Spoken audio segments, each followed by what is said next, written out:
Lest we forget, the mission is many things.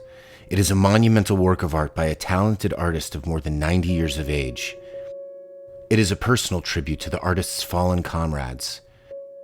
It is an educational work that allows current and future generations to immerse themselves in the daily life of World War II airmen. But most of all, it is a unique monument dedicated to the memory of more than 88,000 airmen killed in World War II. The origin of this monument began more than 70 years ago.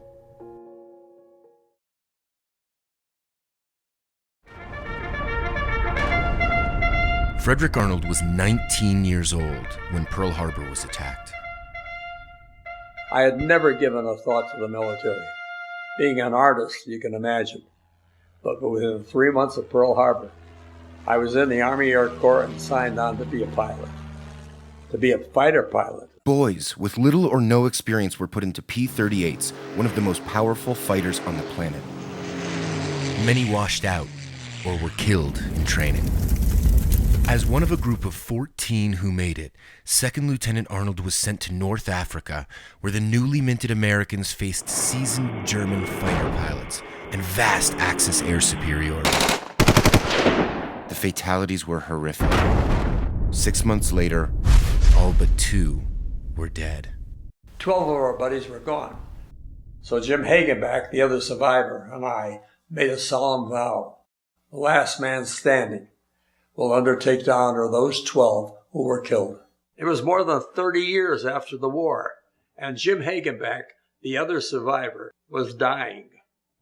I rushed to the hospital. We said goodbye. Then he said, "Don't forget our promise. Now it's up to you." I said, "Hey, Jim, I promise," but frankly, I didn't have the slightest idea what to do. Through the years, he sought to honor his vow through several art projects. Then, in 2012, Major Arnold conceived of a challenging sculpture that would show 12 airmen, each with their own story. So at the age of 90, he was now, once more, a man on a mission. Over the next 3 years, Frederick Arnold, assisted by fellow artist Sutton Betty, sculpted more than 3,000 pounds of clay into the 12 life-size figures that would ultimately comprise the finished sculpture. We were all so young back then.